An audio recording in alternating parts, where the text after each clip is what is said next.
नमस्कार, सत श्री अकाल। कैसे हैं आप लोग। आज मैं आपको हेल्थ इंश्योरेंस की तीसरी वीडियो, जो मैंने बोला था कि दूसरे में ख़त्म कर दूंगा, लेकिन ये तीसरा ला रहा हूँ क्योंकि बहुत सारे लोगों का क्वेश्चन है, इसमें बहुत सारी क्वेरी है, कन्फ्यूजन है बहुत जगह। उसका मैं आज एक एक क्वेश्चन का आंसर करूँगा और मैं ये समझाने की कोशिश करूँगा सो दैट कि आपको कभी फ्यूचर में क्लेम लेने वक्त या पॉलिसी से रिलेटेड कोई भी कन्फ्यूजन नहीं हो। तो सबसे पहले इसका क्वेश्चन ये आता है कि हम लोग इसको क्लेम कैसे करेंगे। इसका सिंपल है, बहुत ही सिंपल वे है कि आप इस पे नेटवर्क हॉस्पिटल, मतलब उस जिस कंपनी का इंश्योरेंस आपने ले रखा है वो उसके पैनल हॉस्पिटल में आता है या नहीं, ये कैसे चेक कर सकते हैं आप। ये आप पर्टिकुलर हेल्थ इंश्योरेंस की कंपनी में जाके उनकी वेबसाइट पे चेक कर सकते हैं, या कस्टमर केयर को फ़ोन करके कर सकते हैं, या जिस एडवाइज़र आरएम से आपने ये पॉलिसी लिया है उनसे पूछ के आप ये चेक कर सकते हैं कि वो हॉस्पिटल उसके पैनल में है या नहीं है। अगर पैनल में है तो आपको क्या करना है, सिंपली जो कार्ड मिला हुआ है कैशलेस कार्ड, कोई कोई कंपनी एक ही बार इशू करती है लाइफ टाइम कार्ड, कोई कोई कंपनी हर एक साल नई कार्ड देती है सारे फैमिली मेम्बर्स के लिए। तो वो कार्ड लेके आपको हॉस्पिटल जाना है, जिन जो एडमिट होने वाले हैं उनकी आईडी देनी है। उसके बाद आपका काम ख़त्म हो जाता है वहाँ पे। फिर health insurance company, either health insurance company के पास टीपीए के थ्रू या हॉस्पिटल के थ्रू इंटीमेशन आ जाता है। फिर जो क्लेम का स्मूथ प्रोसेस होता है वो टीपीए कर लेता है, ये इंश्योरेंस कंपनी करती है। उस पर आपको बहुत बीच में कुछ क्वेरी आती है, वो हॉस्पिटल देख लेता है, लेकिन अगर एक्स्ट्रा चीज़ कुछ आता है तो हो सकता है आपसे कुछ मांगे।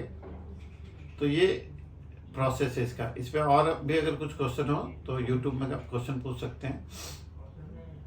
दूसरा इसका आता है को पेमेंट। को पेमेंट ना बहुत ही इंपॉर्टेंट है।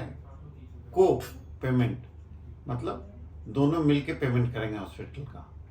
इसको आपको ध्यान से सुनना है इस बात को।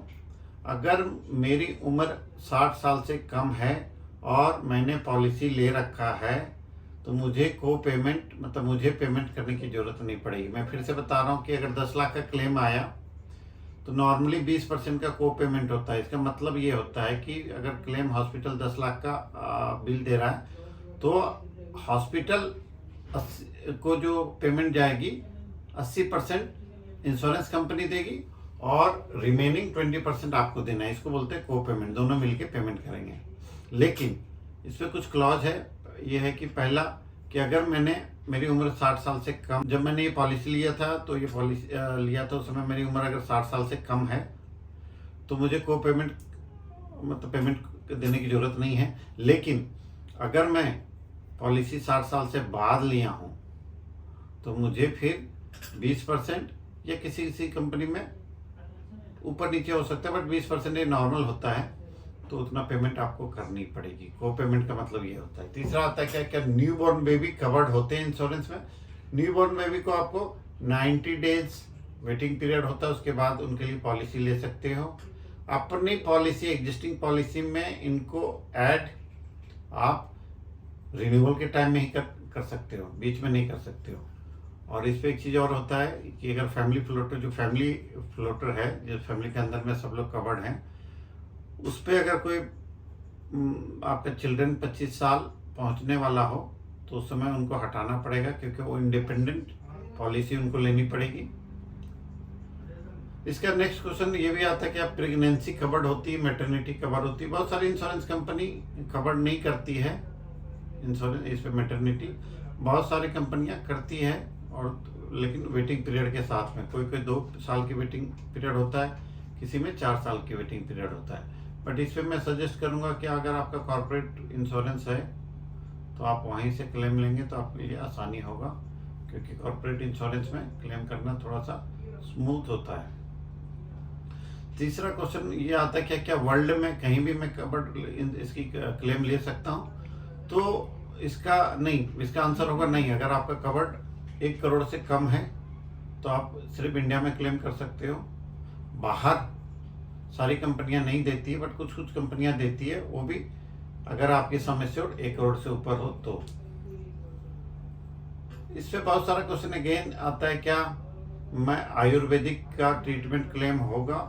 तो बहुत सारी कंपनियां करती है, तो उसकी टर्म्स एंड कंडीशन जब आप लेते हैं, पॉलिसी जब लेते हैं, उसमें आप देख लेनी चाहिए आपको कि वो आयुर्वेदिक की देती है या नहीं। इसकी सबसे ज़्यादा इम्पॉर्टेंट चीज़ है वो कैपिंग ऑफ रूम है, उसी के हिसाब से आपका सारी खर्चे।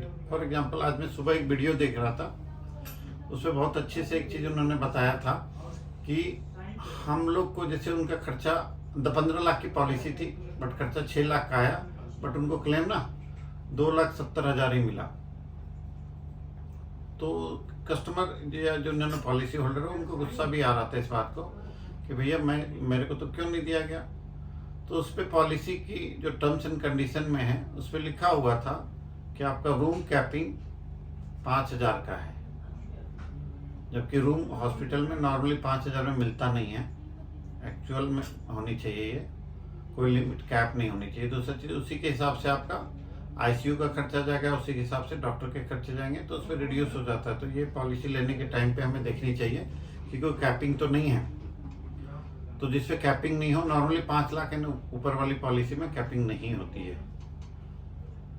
इस पे एक और क्वेश्चन बहुत ही फ्रिक्वेंटली आता है कि अगर मुझे गांव में हूँ और तो मुझे वहाँ कुछ हो जाता है तो फिर मेरे को क्लेम कैसे लूँगा? वहाँ तो नेटवर्क हॉस्पिटल है नहीं, वहाँ छोटे छोटे क्लिनिक है। तो उस केस में मैं यही सजेस्ट करूँगा कि अगर छोटी मोटी कुछ आपको दिक्कत है तो वहाँ पे ट्रीटमेंट करवा लें, और अगर कोई ज़्यादा बड़ी ट्रीटमेंट हो तो बड़ी हॉस्पिटल में बाहर जाके बड़े हॉस्पिटल, नेटवर्क हॉस्पिटल से करवाएं।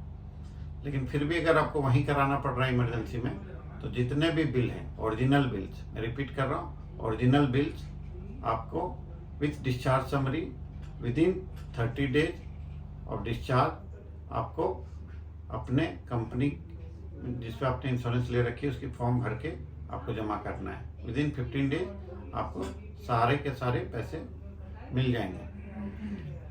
अब इस पे एक चीज़ और बहुत ही इम्पोर्टेंट, बहुत ही ज़्यादा होता है कि एग्जिस्टिंग डिजीज़ के बारे में, जो एग्जिस्टिंग डिजीज़ के बारे में लोग पूछते हैं, हाँ बताना नहीं चाहते हैं, लेकिन मैंने लास्ट वीडियो में भी बोला था कि आपको एग्जिस्टिंग डिजीज़ के बारे में बतानी चाहिए। अगर किसी को डायबिटीज़ बहुत ही कॉमन बीमारी है, तो बहुत सारे लोगों को होता है ये, तो किसमें हमें बतानी चाहिए कि हाँ मुझे डायबिटीज़ है, या मैं इंसुलिन ले रहा हूँ, या कोई और मेडिसिन ले रहा हूँ, कितनी mg का ले रहा हूँ। तो ये सारी चीज़ें हमें डिस्क्लोज करनी चाहिए, सो दैट कि क्लेम लेने के टाइम में किसी प्रकार का दिक्कत नहीं हो। तो अगर इस पे और भी अगर आपका क्वेश्चन है तो आप मेरे को YouTube में क्वेश्चन पूछ सकते हैं। मेरा ये वीडियो आपको कैसा लगा? लास्ट वीडियो होगा हेल्थ इंश्योरेंस से रिलेटेड, छोटे छोटे रील्स या छोटे छोटे वीडियो लाऊंगा, लेकिन इसके बाद भी अगर आपको कोई क्वेश्चन होगा, लेटेस्ट कोई अपडेट होगा इस सेक्टर में, टैक्सेशन मैंने बता दिया था आपको लास्ट वीडियो पे, तो मैं ये रिक्वेस्ट करूंगा कि आप ये तीनों वीडियो देखें, पहला, दूसरा, तीसरा पार्ट। तो अगर ये आप तीनों देखते हैं तो आपको बहुत अच्छे तरीके से हेल्थ इंश्योरेंस के बारे में समझ में आ जाएगा। अगर आपको स्टिल कोई कन्फ्यूजन है तो मेरे को ज़रूर व्हाट्सएप पे क्वेश्चन डालें। मेरा ये वीडियो आपको कैसा लगा? अच्छा लगा हो तो ज़रूर आप लाइक, सब्सक्राइब करें और शेयर करें। जय हिंद, जय भारत।